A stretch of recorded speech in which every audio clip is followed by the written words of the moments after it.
എല്ലാവർക്കും പ്രൊമോ വീഡിയോയിലേക്ക് സ്വാഗതം. ഈ വീഡിയോ ഇഷ്ടപ്പെടുവാണെങ്കിൽ ഒന്ന് ലൈക്ക് ചെയ്തും സബ്സ്ക്രൈബ് ചെയ്തും ഒന്ന് സപ്പോർട്ട് ചെയ്യണം കേട്ടോ.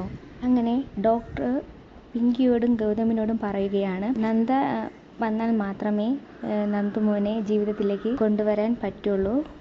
അങ്ങനെ ഡോക്ടർ പറഞ്ഞിട്ട് പോകുമ്പോൾ ആകെ വിഷമിച്ച് നിൽക്കുന്ന ഗൗതത്തെയും പിങ്കിയാണ് കാണിക്കുന്നത്. പിന്നെ കാണിക്കുന്നതെന്ന് വെച്ചാൽ പവിത്രേനാണ്. പവിത്ര ഇങ്ങനെ വെറുതെ കുടിക്കുന്നതാണ് കാണിക്കുന്നത്. അന്നേരം ഒരുപാട് ഭക്ഷണമെല്ലാം മോഹിനി കൊണ്ട് വയ്ക്കുകയാണ് ചെയ്യുന്നത്.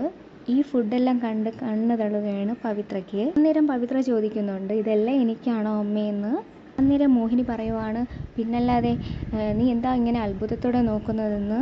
അന്നേരം പവിത്ര പറയുവാണ്, ഞാനിപ്പോൾ മനസ്സിൽ ആലോചിച്ചതേ ഉള്ളൂ, നെയ്യൊന്ന് പുരട്ടി ഒരു ദോശ കഴിക്കണമെന്ന്. അപ്പോഴേക്കും എൻ്റെ മുന്നിലേക്ക് അത് എത്തിയിരിക്കുന്നു എന്ന് പറയുന്നുണ്ട്. അന്നേരം മോഹിനി പറയുകയാണ്, ഗർഭിണികൾക്ക് ഇങ്ങനെ ഓരോരോ ആഗ്രഹങ്ങളൊക്കെ കാണും, അതെല്ലാം സാധിച്ചു കൊടുക്കണം. എന്നിട്ട് മോഹിനി പറയുവാണ്, എനിക്കും അങ്ങനത്തെ ആഗ്രഹങ്ങളൊക്കെ ഉണ്ടായിരുന്നു എന്ന്. അപ്പോൾ പവിത്ര ചോദിക്കുവാണ്, അപ്പോൾ അമ്മ അതൊക്കെ കഴിച്ചായിരുന്നു എന്ന് ചോദിക്കുന്നുണ്ട്. അന്നേരം മോഹിനി പറയുകയാണ്, എനിക്ക് ഏറ്റവും ഇഷ്ടം കാന്താരി പൊടിച്ചതും കപ്പയുമാണെന്ന്.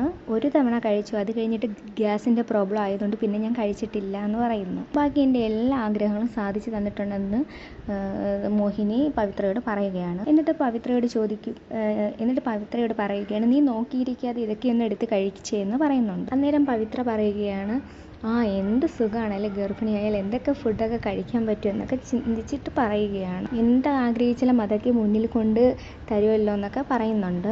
അന്നേരമാണ് കനകമ്മ കുറച്ച് ഏത്തപ്പഴവും മുട്ടയായിട്ടൊക്കെ വരുന്നത് അങ്ങോട്ടേക്ക്. എന്നിട്ട് കനകമ്മ പറയുകയാണ്, ഇങ്ങനെയൊക്കെ സുഖം പിടിച്ചാൽ വർഷാവർഷം പവിത്രമ്മൾ ഗർഭിണിയാവുമോ എന്ന് പറയുന്നുണ്ട്. അന്നേരം പവിത്രയുടെ മുഖം അങ്ങ് മങ്ങുന്നുണ്ട് ഇത് കനകമ്മ പറയുന്നത് കേൾക്കുമ്പോൾ. അന്നേരം മോഹിനി പറയുകയാണ്, അങ്ങനെ പ്രസവിച്ചോട്ടെ, അതിനെന്താ കുഴപ്പം. എന്നിട്ട് പറയുകയാണ്, നാട്ടിൽ അംഗസംഖ്യ കൂടുമല്ലോ.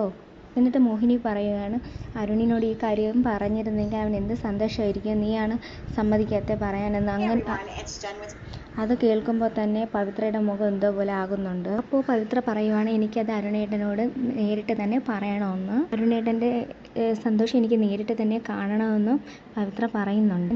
അപ്പോൾ കനകമ്മ പറയുവാണ്, എന്നിട്ട് വേണം ഭർത്താവിൻ്റെ സ്നേഹം എല്ലാം മൊത്തത്തിൽ അങ്ങ് വാങ്ങിക്കൂട്ടാൻ. അങ്ങനെ കളിയാക്കുന്ന രീതിയിൽ കനകമ്മ പറയുവാണ്. അന്നേരം മോഹിനി പറയുവാണ്, എന്താണേലും കുഴപ്പമില്ലെന്ന്. എന്നിട്ട് പറയുവാണ്, ഈ വീട്ടിലെ ഉള്ളവരുടെ ചോരയിൽ തന്നെ ഒരു കുഞ്ഞ് പിറക്കാൻ പോവുകയല്ലേ എന്ന് പറയുന്നുണ്ട്. ഇനിയിപ്പോൾ ആ ഡ്യൂപ്ലിക്കേറ്റ് നന്ദുവിൻ്റെ പുറകെ നന്ദു എന്ന് വിളിച്ചോണ്ട് ആരും നടക്കില്ലല്ലോ എന്നൊക്കെ പറയുന്നുണ്ട് മോഹിനി. ഇങ്ങനെയുള്ള ഡ്യൂപ്ലിക്കേറ്റിനൊക്കെ പുറത്തേക്ക് ചാടിക്കണം എന്നൊക്കെ മോഹിനി പറയുന്നുണ്ട്. എന്നിട്ട് പറയുവാണ്, ഇനി അങ്ങോട്ട് പവിത്രയുടെ കുഞ്ഞായിരിക്കും ഈ കുടുംബത്തിലെ കണ്ണിലുണ്ണിയെന്ന്. അങ്ങനെയാകുമ്പോൾ എല്ലാ അധികാരങ്ങളും എന്നിലേക്ക് തന്നെ എത്തും എന്ന് മോഹിനി പറയുന്നുണ്ട്. എന്നിട്ട് പറയുവാണ്, അങ്ങനെ എല്ലാ അധികാരവും എന്നിലേക്ക് എത്തുമ്പോൾ എന്നെയും കൂടെ ഒന്ന് പരിഗണിച്ചോണം എന്ന് കനകമ്മയോട് മോഹിനി പറയുന്നുണ്ട്.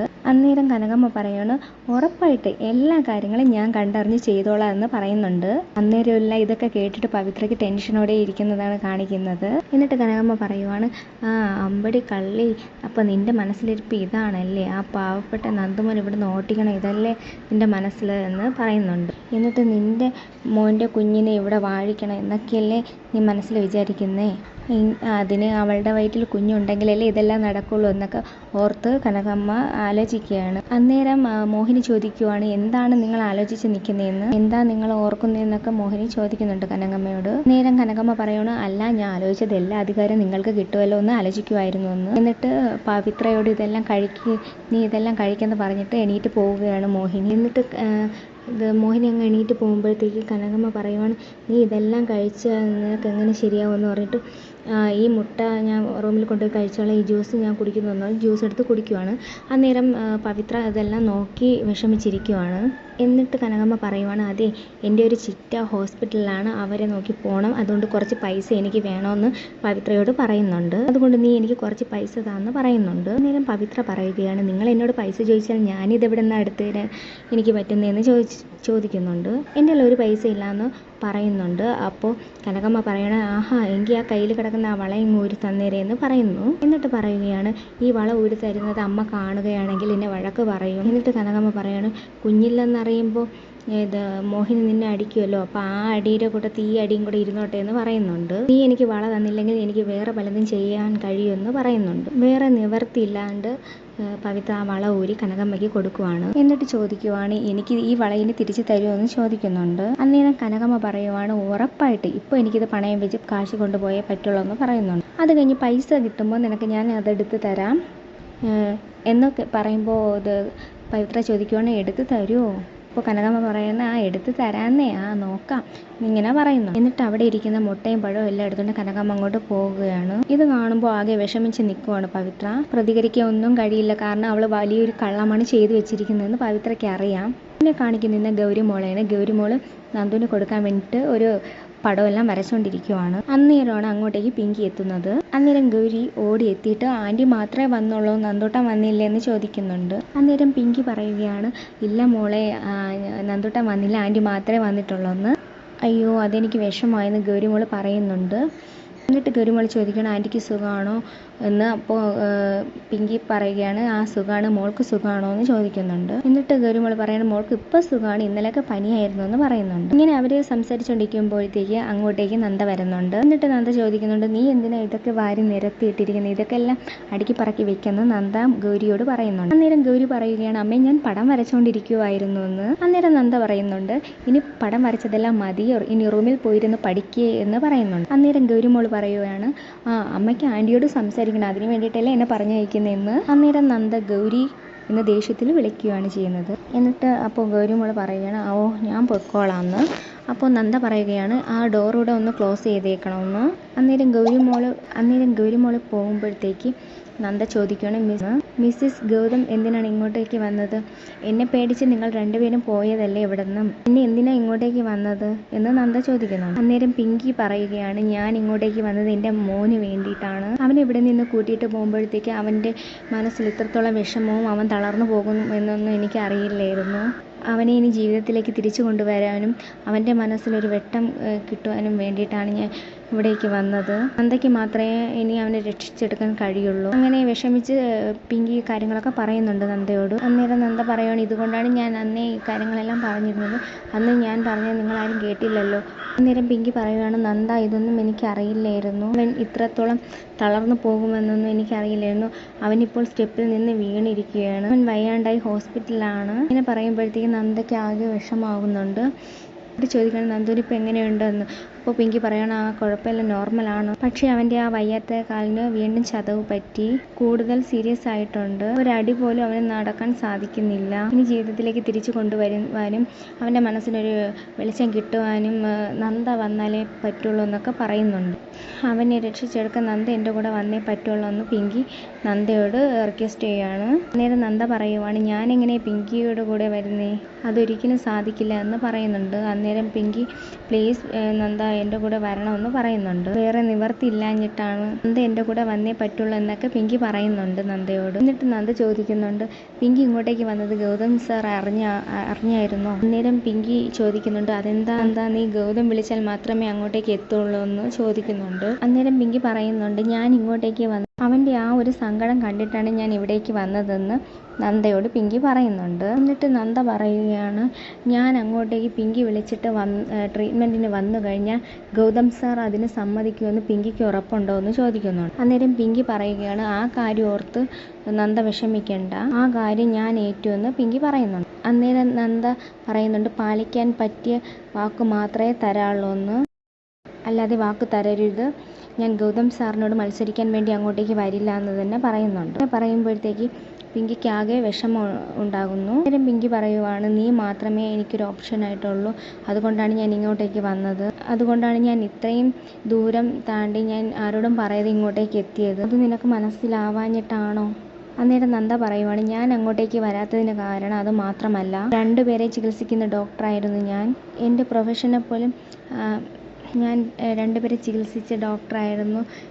എനിക്ക് അതിൻ്റെ ഒരു വില പോലും തരാതെ എന്നെ അപമാനിച്ചിട്ടാണ് ഗൗതം സാർ ഇവിടെ നിന്ന് പോയത്. അങ്ങനെ ഒരിടത്തേക്ക് ഇനി എന്നെക്കൊണ്ട് ചികിത്സയ്ക്ക് വേണ്ടി വരാൻ കഴിയില്ല എന്ന് നന്ദ തറപ്പിച്ച് പറയുന്നുണ്ട്. എന്നിട്ട് പറയുവാണ്, നന്ദുവിൻ്റെ ചികിത്സ ഒരു ദിവസം കൊണ്ടോ 2 ദിവസം കൊണ്ടോ തീരില്ല. അത് ആഴ്ചകൾ പിടിക്കും. അത്രയും ദിവസം എനിക്ക് ഇവിടെ നിന്ന് മാറി നിൽക്കാൻ പറ്റത്തില്ല. നിങ്ങൾക്ക് വേണ്ടി എന്ത് സഹായം വേണമെങ്കിലും ഞാൻ ചെയ്തു തരാം. ഏത് ഡോക്ടറിനോട് വേണമെങ്കിലും ഞാൻ സംസാരിക്കാം. അവർക്ക് കാര്യങ്ങളൊക്കെ പറഞ്ഞു കൊടുക്കുക. അത് മാത്രമേ സാധിക്കുള്ളൂ എന്നൊക്കെ നന്ദ പറയുന്നുണ്ട്. അന്നേരം ഇങ്ങനെ പറയുന്നത് കേൾക്കുമ്പോൾ പിങ്കി ചോദിക്കുകയാണ്, എന്താ നന്ദ നീ ഇങ്ങനെയൊക്കെ പറയുന്നേ? നന്ദുമോൻ്റെ അവസ്ഥ ഞാൻ നിന്നോട് പറഞ്ഞതല്ലേ. അവന് വേണ്ടിയാണ് ഞാൻ ഇവിടേക്ക് വന്നതെന്നും വേറൊന്നും മനസ്സിൽ കരുതിയല്ല ഞാൻ ഇങ്ങോട്ടേക്ക് വന്നത്. നീയല്ലേ അവൻ്റെ മനസ്സിൽ പ്രതീക്ഷ കൊടുത്തത്. എന്നിട്ട് നീ വന്നില്ലെങ്കിൽ എങ്ങനെയാ? നീയല്ലേ അവൻ്റെ ഡോക്ടർ, നീയല്ലേ അവനെ ചികിത്സിക്കേണ്ടത്. ഇങ്ങനെയൊക്കെ പിങ്കി ചോദിക്കുമ്പോൾ ഇവിടെ നന്ദ പറയുവാണ്, ശരിയാ, ചികിത്സയെല്ലാം ഞാനാ ഏറ്റെടുത്തത്. പക്ഷെ ആ ചികിത്സ വേണ്ടാന്ന് പറഞ്ഞ് ഇവിടെ നിന്നും അവനെ കൂട്ടിക്കൊണ്ടുപോയത് ഗൗതം സാറാണെന്ന്. അതുകൊണ്ട് ഞാൻ വരില്ല. ഇങ്ങനെ പറയുമ്പോഴത്തേക്ക് പിങ്കിയുടെ ഭാവം അങ്ങ് മാറുന്നുണ്ട്. അന്നേരം പിങ്കി ചോദിക്കുന്നുണ്ട്, നിന്റെ മനസ്സ് ഇത്രത്തോളം കല്ലാണെന്ന് എനിക്ക് അറിയില്ലായിരുന്നു. ഇനി എൻ്റെ മോനെ ചികിത്സിക്കാൻ നീ വരുന്നില്ലെങ്കിൽ വരണ്ട.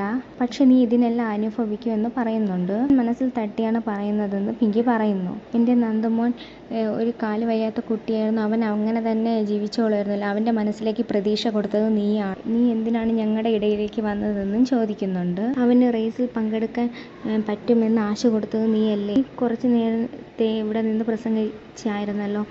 പാലിക്കുന്ന കാര്യങ്ങളെ വാക്ക് കൊടുക്കാനുള്ളൂ. പിന്നെ എന്തിനാണ് നീ എൻ്റെ മകന് വാക്ക് കൊടുത്തതെന്ന് പിങ്കി ചോദിക്കുന്നുണ്ട്. എൻ്റെ കാല് സുഖമാവുമായിരുന്നു എന്നൊക്കെ പ്രതീക്ഷ കൊടുത്തത് നീയാണ്. നീ ഒരാളോടും എൻ്റെ മകനോട് ചെയ്ത ദ്രോഹം ചെയ്യരുതെന്ന് പിങ്കി നന്ദയോട് പറയുന്നുണ്ട്. അങ്ങനെ വാക്ക് കൊടുക്കുകയാണെങ്കിൽ ആ വാക്കിൻ്റെ വിലയിൽ അവരങ്ങ് മുന്നോട്ട് ജീവിച്ചുകൊണ്ടേയിരിക്കും. നീ ഇങ്ങനെ ആരെയും ചതിക്കരുതെന്നൊക്കെ പിങ്കി പറയുന്നുണ്ട്. അങ്ങോട്ട് ശപിക്കുകയാണ് പിങ്കി ചെയ്യുന്നത്. അന്നേരം എന്നിട്ട് പറയുവാണ്, എനിക്ക് ഇനി കൂടുതലൊന്നും പറയാനില്ല എന്ന് പറഞ്ഞിട്ട് പിങ്കി അവിടെ നിന്ന് പോകാൻ ഇറങ്ങുകയാണ്. അതിനുശേഷം എന്ത് തീരുമാനമെടുക്കണം എന്നൊന്നും അറിയാതെ നിൽക്കുന്ന നന്ദയാണ് കാണിക്കുന്നത്. പിന്നീട് കാണിക്കുന്നത് വല്യമ്മയുടെ അടുത്ത് ജഗന്നാഥനുണ്ട്.